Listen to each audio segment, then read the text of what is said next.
Vamos a seguir trabajando el libro de Napoleón Hill y los manuscritos perdidos. Hoy con el maravilloso capítulo, como comenzamos, de el entorno y los hábitos. Quien ha tenido ya tiempo, por lo menos en los últimos meses, en mi canal y en mis clases, ha visto el énfasis importante que hemos dado en los hábitos, ¿no? Realmente desde hace muchos años, cuando comenzamos el canal, hablamos de los hábitos y dimos una serie de charlas sobre ellos porque realmente los hábitos son la clave esencial de casi todo en la vida. Precisamente las cosas que no tienen resultado es porque no están fundamentadas principalmente en hábitos.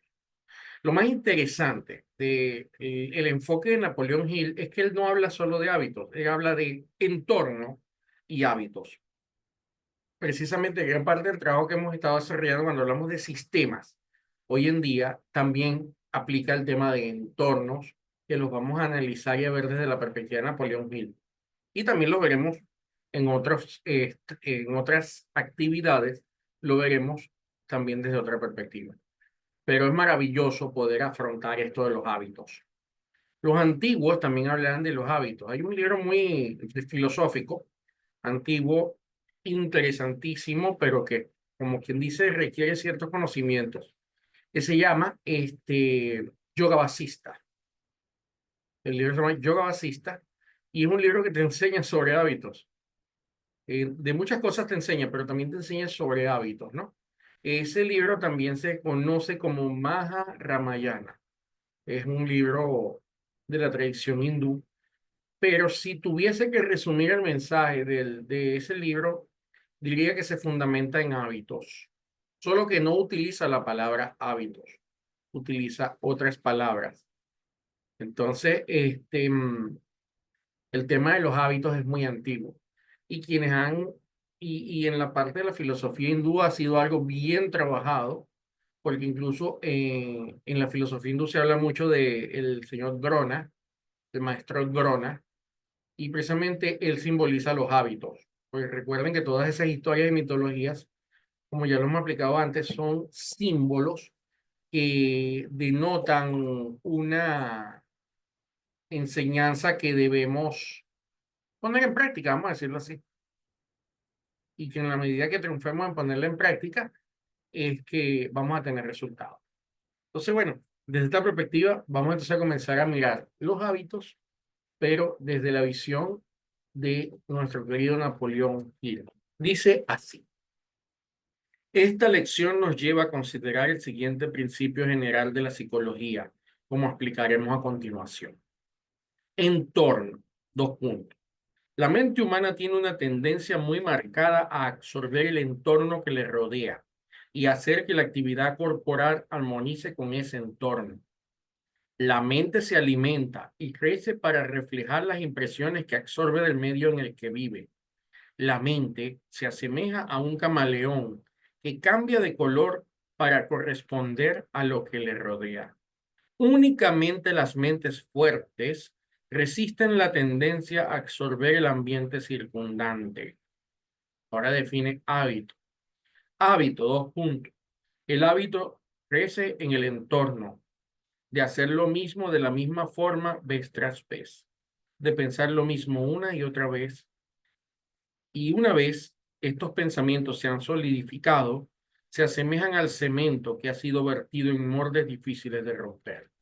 Fíjense lo hermoso, incluso bíblicamente, por eso también se habla del sembrador, ¿no? Y habla de la semilla que cae en buena tierra, la que cae en el camino, la que cae sobre la piedra, porque esto también está relacionado a este punto. El hábito florece en el entorno, siendo el entorno la tierra. Entonces, miren lo interesante de los entornos. Y aquí toma algo importante, porque la gente me dice, ¿cómo hago yo con mi entorno? O sea, ¿cómo hago yo para salir de mi entorno y poder estar en un entorno mejor? Y es todo un trabajo, todo un tema. Y aquí toma importancia precisamente por eso el hecho de la mastermind. Una mastermind, cuando formas mentes maestras, empiezas a construir entornos De ahí mi insistencia que tenemos que tener todo lo que es la parte de la decoración, lo que tienes en tu casa, lo que miras todo el día. En este mismo sitio donde yo estoy, yo trabajo. Yo aquí tengo colores verdes, colores pasteles, mis libros. Tengo la cantidad de cosas que necesito que me influencien de alguna forma u otra. La música que escucho, el entorno musical en el que vivo, que algunas veces si no lo podemos controlar, por lo menos podemos hacer que ese entorno, crear entornos artificiales con la utilización de audífonos y con ir transformando donde estamos. En las oficinas llevarse una planta, un pez y tenerlo allí en una muy pequeña pecera, una planta y respirar las flores hermosas que puedan darse bajo sombra, tener siempre un olor característico, un sonido y si no lo puedo tener a todo volumen aunque sea en mis audífonos, la utilización de ondas binaurales, el uso de perfumes, la gente con la que estoy, la gente con la que me relaciono, lo que hablo, todo esto marca mi entorno también. Él va a seguir dando ejemplos y profundizando muchas cosas más, pero es importante que entendamos que sí influye el tema de nuestro entorno. Y ahí viene otro punto interesante, y el poder de la imaginación también juega un papel clave acá, porque es que para el cerebro no hay diferencia entre lo que imagino y lo que veo. No hay diferencia entre lo que veo en televisión y lo que veo en la calle normal. No hay diferencia entre lo que imagino y lo que vivo. Para el cerebro funciona así. Entonces tenemos como muchos elementos con los que trabajar, pero tengamos claro, muy claro, que tenemos que trabajar el entorno. No podemos vivir en entornos hostiles. Entendamos que hay entorno físico, pero también hay entorno, hoy en día hay entorno virtual, que de ese no va a hablar Napoleón porque no existía. El entorno virtual es todo lo que tú tienes en WhatsApp, es todo lo que te llega al correo electrónico si lo lees, son las noticias de las que estás suscritos, todos los grupos donde hoy en día llega tanta información que es falsa también mucha, es mejor transformarla. Por eso hemos creado grupos como Pensamiento y Acción, Pensamiento Filosófico, El Arte de Vivir, todos con la finalidad de que las personas puedan compartir otras cosas, puedan compartir un entorno virtual mejor. Por eso tenemos el canal de YouTube, por eso tenemos el blog, para construir entornos virtuales adecuados. Pero el entorno de mi casa, de mi sitio de trabajo, también debe ser reconstruido y adaptado. Vamos a leer una cita que tiene el libro de Napoleón Hill del obispo Francis Attenbury del año 1600. Esta cita dice: el poder de la educación es tan fuerte que podemos moldear la mente y los hábitos de los niños en la forma que queramos y reforzar esos hábitos para que se conserven por siempre. Imagínense ustedes. Al entenderse esto, nosotros tenemos una clave aquí importante y una clave que lamentablemente está siendo construida o fue construida en el modelo educativo prusiano. Nuestro modelo educativo viene del modelo prusiano que se utilizó para entrenar soldados y luego esto se asimiló a la gente. Es importante entender que antes de que el actual modelo educativo surge o se plantea a partir de acá, de esta cita, ante el hecho de que se descubre el poder del hábito. Cuando hoy en día los niños se ven obligados a usar un uniforme, cosa que se ve interesante y es un ahorro para los papás y todo lo que queramos, fíjense que hay uniformidad. Entonces, este, algo tan loable como obedecer al maestro, cosa que es loable y está bien, pero en la forma impositiva que se maneja, están creando el hábito para obedecer a tu patrón. Entonces, de alguna forma u otra han transformado la mente humana y a los seres humanos que entran al sistema educativo casi como si fuese una fábrica de salchichas. Es decir, nos empaquetan, nos organizan y salimos, así como las salchichas salen de pollo, de pavo, de chorizo, etcétera. La gente salen ingenieros, abogados, matemáticos, y se crearon los mitos de que el artista es un vago, de que eso no es una carrera, aunque hoy en día ganan más que los ya mencionados, los que se desarrollan dentro de ese campo y tienen las conexiones para hacerlo.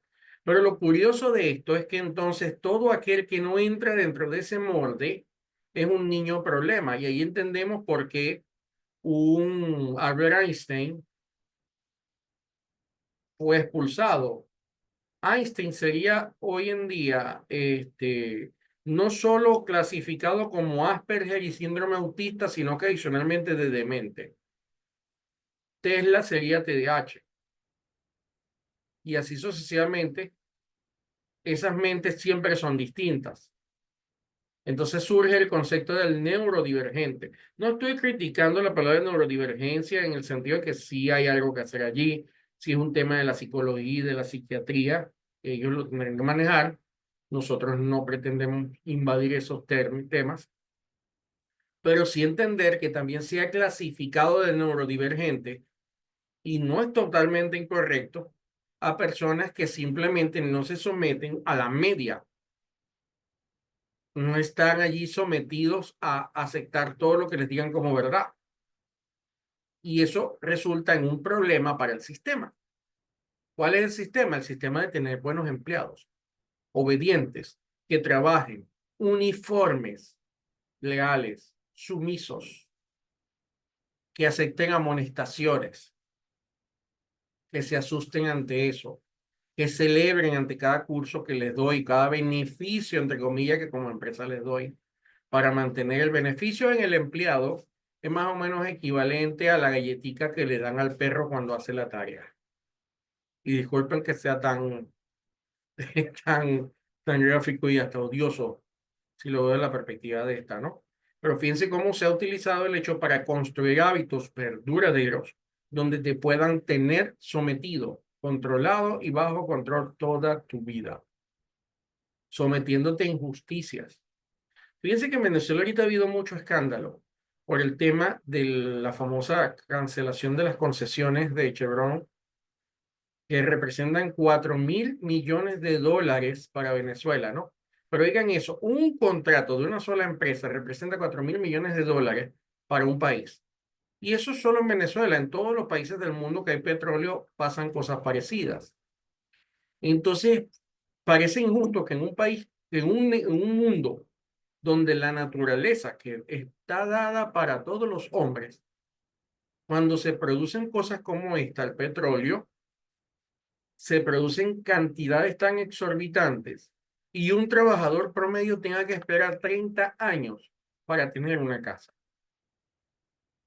No es porque el sistema económico no pueda soportar darle la casa casi de una vez al trabajador, sino que necesitan mantenerte en el hábito de recompensa y sacrificio malentendido. Todo esto es un tema amplio, complejísimo, que es importante entender y entender que tenemos muchos hábitos que consideramos que son buenos, pero que tenemos que poner bajo revisión porque son hábitos que me convienen a mí o que me los establecieron porque le conviene a un sistema. Entonces hay que tener mucho cuidado con ese tipo de cosas y analizar y entender que por allí es donde se puede dar una transformación completa, seleccionando aquellos hábitos, como ya lo hemos dicho, que nos acercan a lo que queremos ser y dejar de realizar aquellos hábitos que nos alejan de lo que queremos ser. ¿Sí? Tengamos siempre eso en cuenta. Continuar. La mente humana obtiene su maestría, su materia prima para pensar y actuar en el entorno que le rodea. Y el hábito cristaliza ese pensar y obrar en patrones permanentes de personalidad, haciéndolos, almacenándolos en la mente subconsciente. El hábito puede asemejarse a las pistas de un disco de acetato y la mente a la aguja que recorre esas pistas. Cuando un hábito ha sido bien formado por medio de repetición de pensamiento y acción, la mente tiene la tendencia a adherirse a este y a seguirlo tan estrictamente como lo hace la aguja de un tocadisco en el disco de acetato. Así pues, vemos la importancia de seleccionar nuestro entorno con el mayor cuidado posible, ya que de los terrenos de donde se alimente la mente, allí producirá sus frutos. Y aquí volvemos a detenerlo. ¿De qué se está alimentando la mente? De las redes sociales, del WhatsApp específicamente, es muchísimo, del Instagram, un poco de la casa, de la cuadra, del sector, del trabajo, de la iglesia, de la empresa, de mi grupo de amistades. Tenemos que entender que la mente, queramos o no, se está alimentando de ello. Y este es el principio de neuronas espejo. Nuevamente volvemos al punto. Entonces, cuidado con quienes se asocian. Cuidado con quienes están la mayor parte del tiempo. Cuidado con los entornos. Cuidado. Continuamos.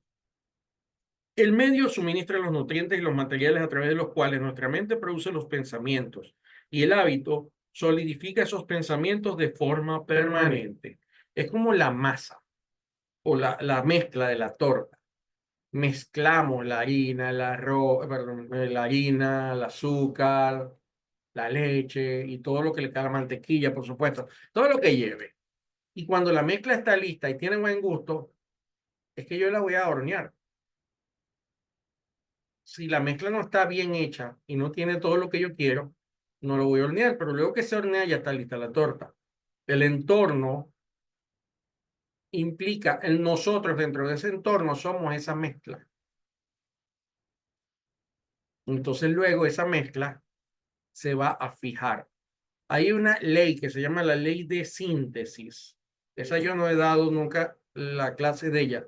La ley de síntesis es la unión de dos leyes inferiores. Una es la ley de vibración, que nosotros dimos una clase completa de la ley de vibración porque es una de las 7 leyes herméticas, y la ley de fijación. Ambas leyes juntas conforman una ley llamada la ley de síntesis. ¿Qué es lo que hace? Lo mismo que pasa con la torta. La vibración es el batir la torta. La fijación es meterla al horno. Entonces, todo lo que nosotros tenemos que aprender a entender es que debemos jugar con nuestras vibraciones y nuestra vibración en nuestro entorno también para poder fijar nuestro nuevo carácter. Eso es importantísimo que nosotros lo tengamos claro. Entonces, entender el momento y cómo fijo algo que una vez yo lo entiendo, una vez construyo un entorno que facilite esa condición y utilizo un hábito que lo voy a repetir todo lo que sea necesario hasta que se fije. La vibración es ese revolverse de ver, de revolver dentro de mí todo lo que estoy investigando y entendiendo. Y la fijación es eso, como cuando meto en el horno la. Que en nuestro caso, ¿qué es lo que hace? Es forjarnos. Recuerden lo mismo, se calienta muchísimo, vibración, el hierro. Luego a golpe duro de martillo se construye, que son los hábitos, se construye la forma de la espada. Y luego en ese proceso de golpe y agua, que es una repetición constante, se fija. Y luego queda la espada más fuerte que pueda existir. No soy experto en la creación de espada, por si acaso me pasé algún paso. Continuando. Es por esta razón que el sistema penal presente, en vez de rehabilitar, producimos más delincuentes.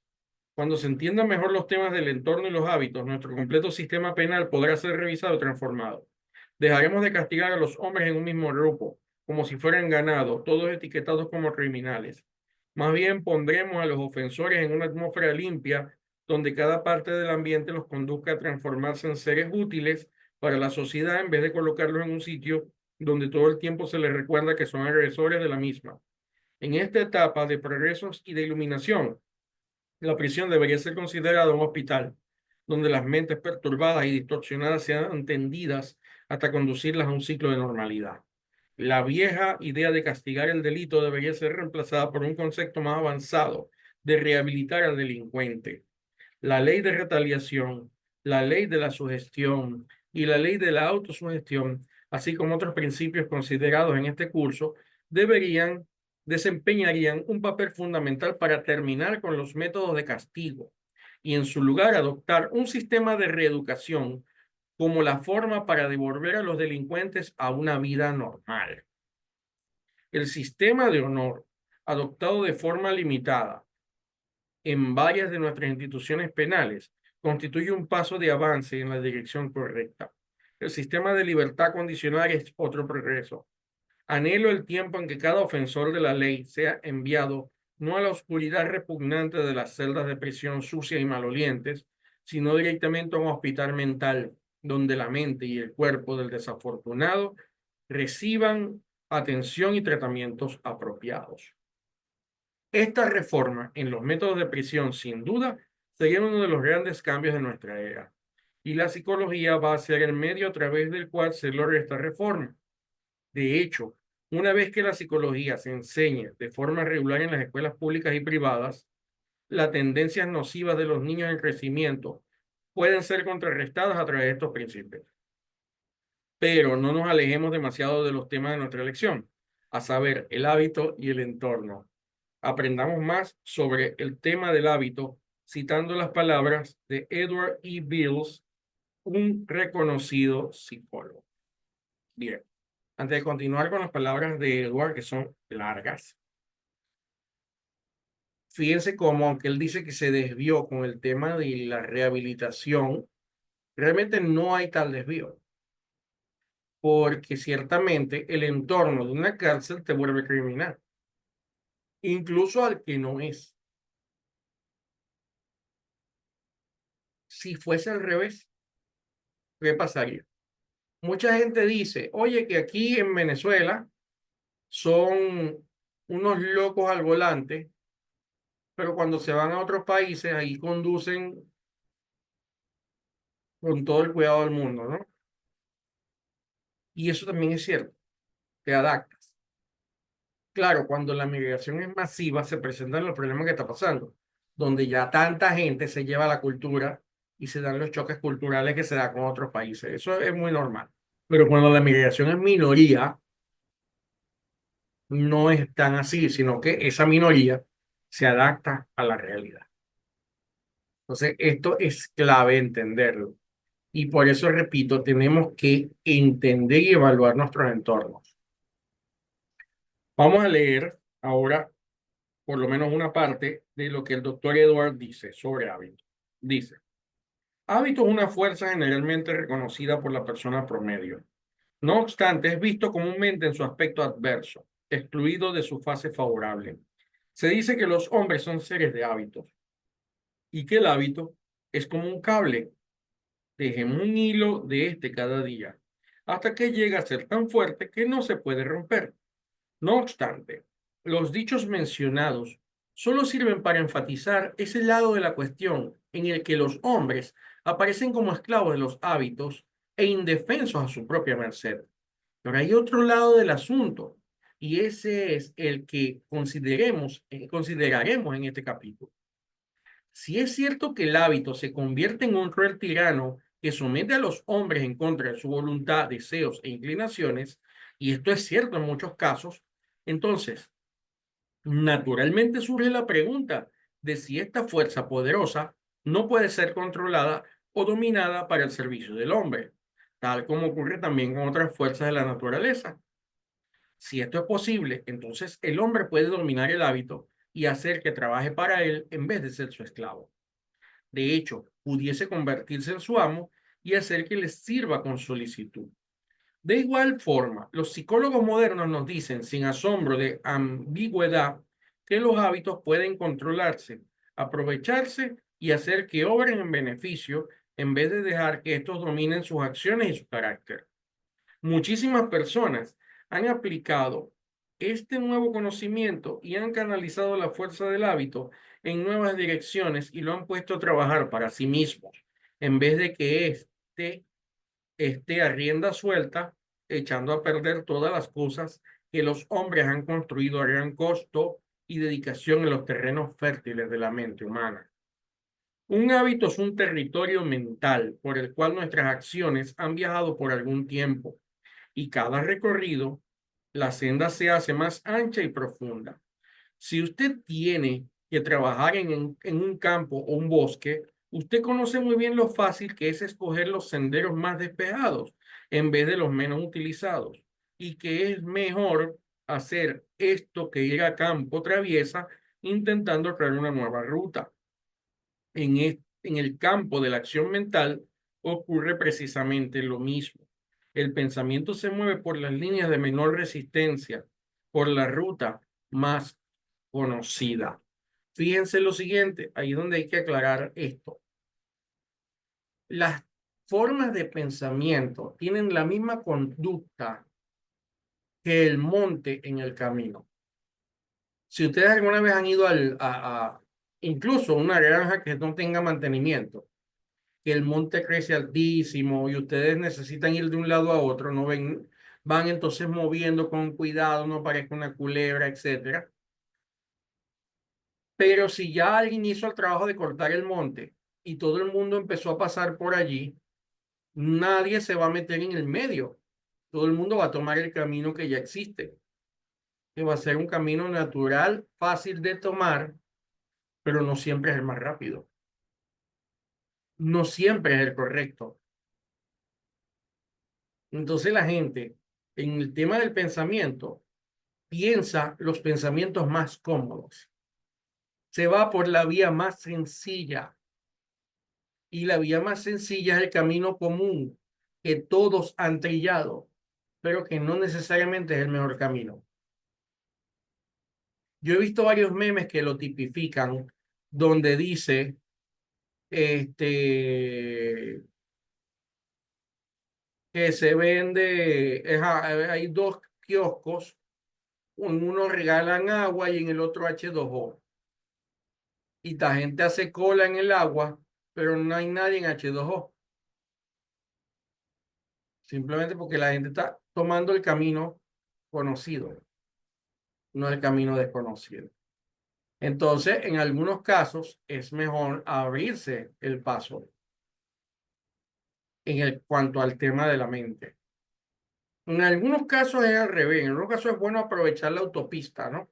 En algunos casos es bueno aprovechar. Y eso pasa cuando uno está en una mente maestra, donde se les dice, busquen estar con la gente que ha alcanzado lo que ustedes quieren alcanzar. Porque es donde viene el punto interesante. Busquen eso, estar en los grupos con personas que alcanzaron lo que ustedes quieren. ¿Por qué? Porque automáticamente todos esos campos o caminos mentales, emocionales, van a estar abiertos para que ustedes lo utilicen si están dentro de ese grupo. Pero si ustedes están en otro grupo que está en otra cosa, se van a abrir esos caminos. No sé si me explico. Y si no me explico, díganmelo por los comentarios. Pero la realidad es que es esencial entender esto y entender que la masa normalmente no va por el camino más adecuado. Si entendemos esto, hemos dado un paso importante sobre este tema. Y es lo que este señor habla con por la ruta conocida. No siempre la ruta conocida es la mejor. En algunos casos nunca es la mejor. Entonces, tenemos que tener cuidado con eso. Los hábitos se crean a través de la repetición y se forman de acuerdo con la ley natural observable en todas las criaturas animadas. Y hasta algunos dicen que en las inanimadas también. Como ejemplo de lo último, se dice que una pieza de papel enrollada de cierta manera tenderá a enrollar de igual forma la próxima vez. Y todos los usuarios de máquina de coser u otras piezas de mecánica dedicados saben que una vez que la máquina o el instrumento se rompe, continuará rompiéndose de la misma forma. La misma tendencia es observable en los instrumentos musicales. A medida que las personas los usan, empiezan a reflejar los despliegues de la ropa o los guantes de las personas que los utilizan. Y estos pliegues, una vez formados, siempre estarán allí. Los ríos y las corrientes de agua se desplazan por el terreno y también siguen su curso del hábito. Esta ley permanece en operación todo el tiempo. Las ilustraciones mencionadas nos ayudan a entender la naturaleza de la fuerza del hábito, lo cual puede ayudarnos a crear nuevas rutas mentales, nuevos pliegues mentales. Y siempre recuerde esto, la mejor y quizás pudiéramos decir la única forma de desarraigar y cambiar los viejos hábitos es a través de la creación de unos nuevos. Cree nuevas rutas mentales a través de las cuales viajar. Así, las rutas viejas serán obsoletas y pronto caerán en desuso. Cada vez que usted viaje por la ruta del hábito mental deseado, la senda se hará más ancha y profunda, lo cual hará que los viajes futuros por esa senda sean más fáciles y placenteros.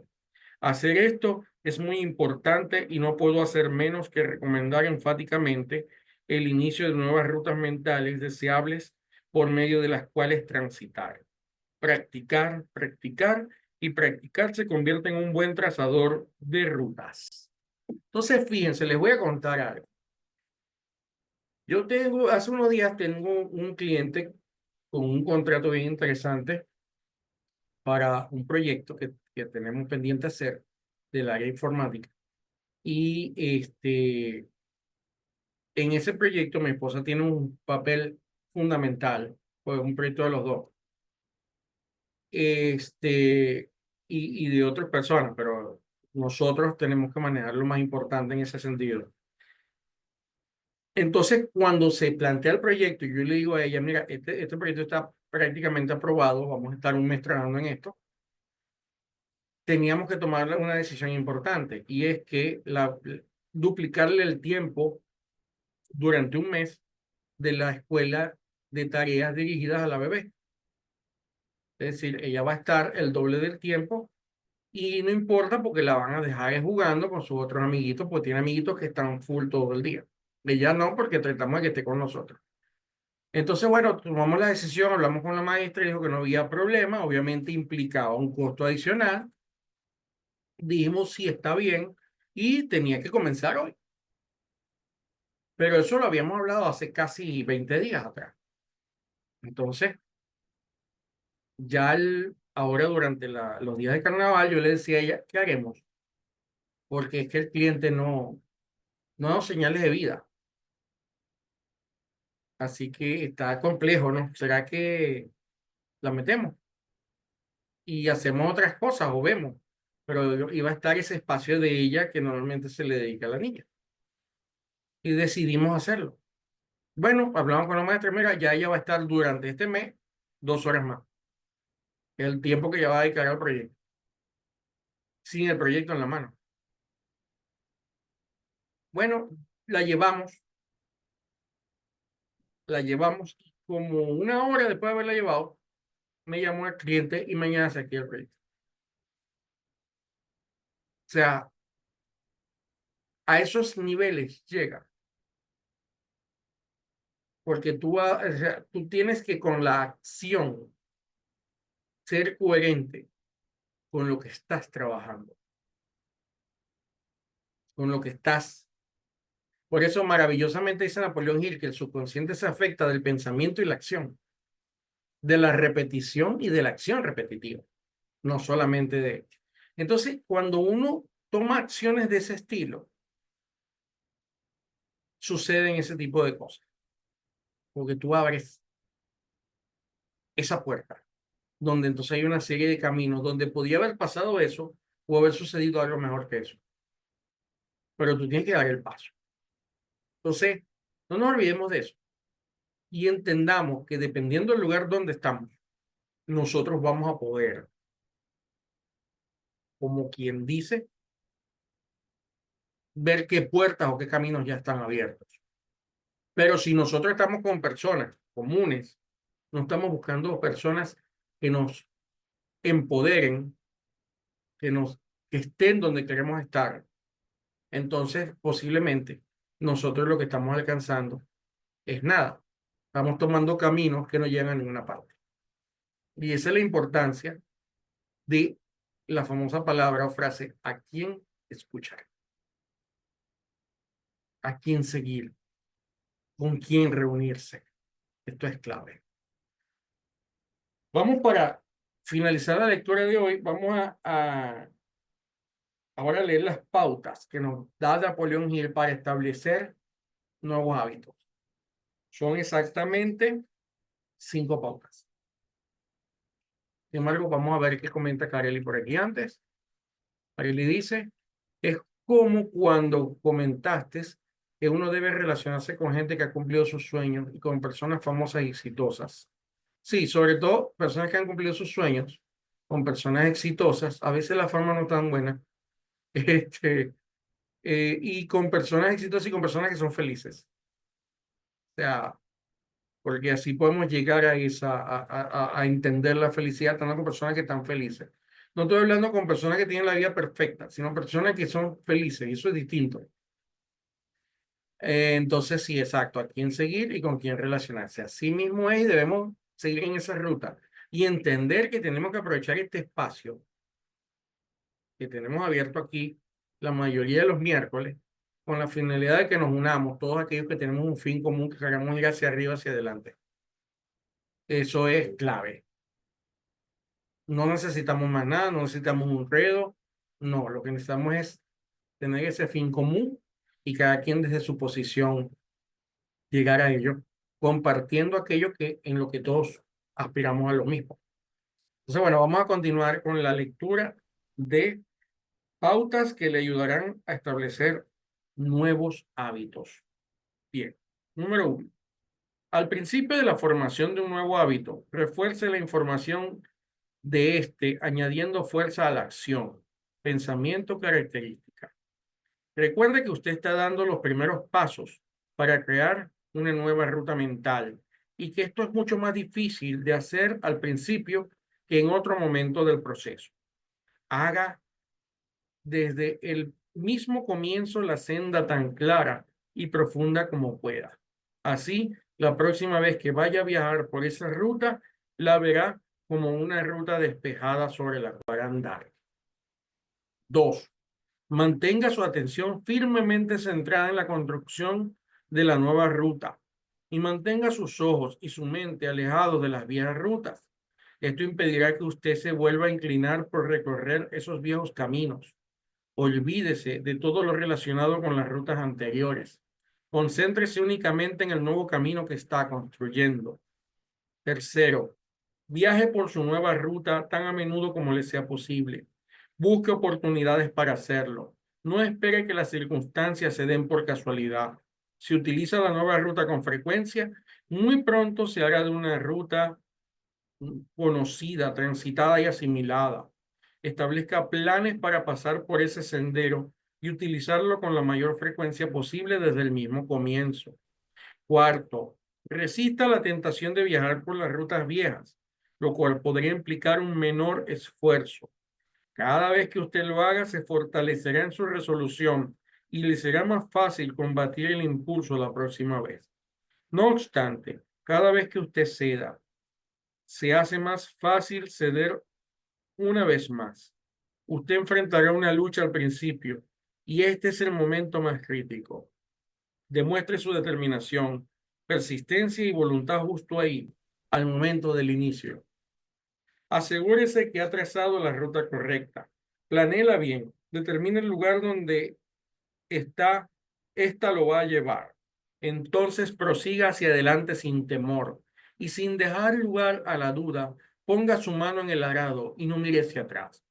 Fije su meta y entonces haga una ruta mental ancha y profunda que conduzca a la realización de esta. Fíjense que aquí ya él da una palabra clave, haga su meta. Y eso es demasiado importante, tenerlo claro, haga su meta. Entonces, fíjense, repasando un poco, la número 1 nos está pidiendo que establezcamos el mayor esfuerzo posible en esta etapa. Arrancar es lo más difícil y tenemos que hacerlo con bastante entereza y claridad. Luego dice que tenemos que estar centrados en esta construcción nueva para que lleguemos a ella. Es decir, no vamos por la otra. nos va a parecer más fácil, nos va a parecer más sencillo. Ay, ¿por qué no volvemos? No volvamos, tomemos esta. Tercero, tenemos que tomar ese camino cuantas veces sea posible. No podemos desviar. Ese es el camino ahora. Ya lo abrí, ya pasé una vez, tengo que seguir pasando por allí tantas veces sea necesario. Cuarto, ni por nada vuelvas a la ruta vieja. Insiste en ello, ¿no? Y por último, trazar las metas. Entonces, esto es bien interesante. Bien interesante. Nosotros, de hecho, en finales de año, dimos una serie de charlas, unas públicas, otras privadas, sobre todo lo que es la parte de metas. Y, y de verdad es importante tener claras las metas. Y las metas tienen que estar a su vez afianzadas en un sueño. Y los sueños es la sumatoria, el sueño es la sumatoria de nuestros deseos constructivos y benevolentes y positivos. Entonces, es importante esto. Ya con toda esa sumatoria, ya lo que nos tocaría es tomar manos a la obra, actuar, poner en práctica sus nuevas rutas, listar mis hábitos y poder de verdad con esos hábitos nuevos empezar a ver las transformaciones. Ariel me pregunta, ¿qué viene primero, los rituales o los hábitos? Los hábitos. Los hábitos tienen que serse lo más pequeños posibles. Mientras más pequeño el hábito, mejor. Es decir, un hábito tiene que ser muy pequeño, muy atómico, como dice el libro, precisamente hay un libro titulado así muy bueno. Entonces, debemos hacerlos muy pequeños. Pero lo que tenemos que tener cuidado o importancia es que cuando hemos estudiado el hábito, sabemos que el hábito de las cosas que consta es de disparadores. Es decir, ¿qué dispara un hábito?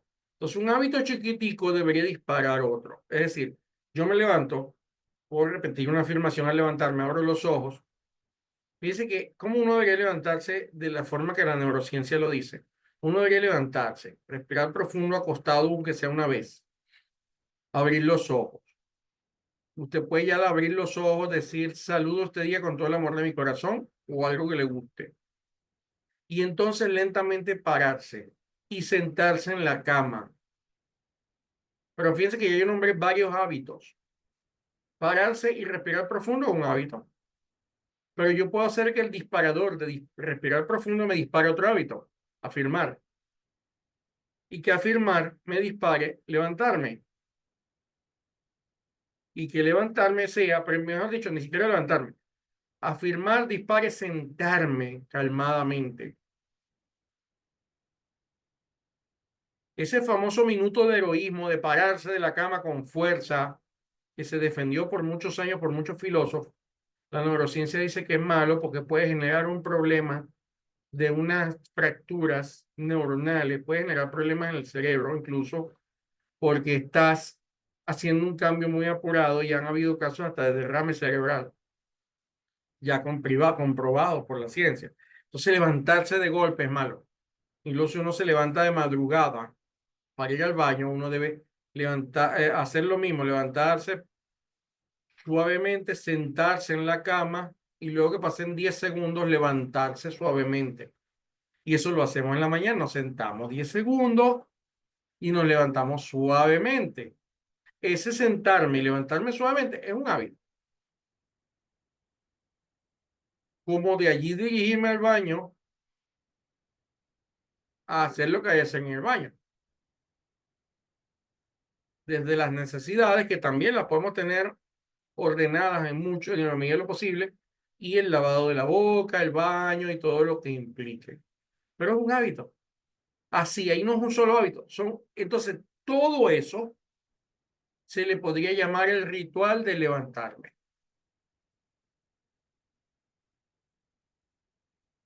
Pero yo puedo ir haciendo un solo hábito, uno solo. Claro, cuando yo hago un ritual, o lo llamo ritual de levantarme, eso significa que yo estoy buscando con toda esa secuencia de hábitos algo. Y tengo que estar claro en lo que estoy buscando con esa secuencia de hábitos. Estar feliz, estar tranquilo, estar conectado con lo positivo, whatever.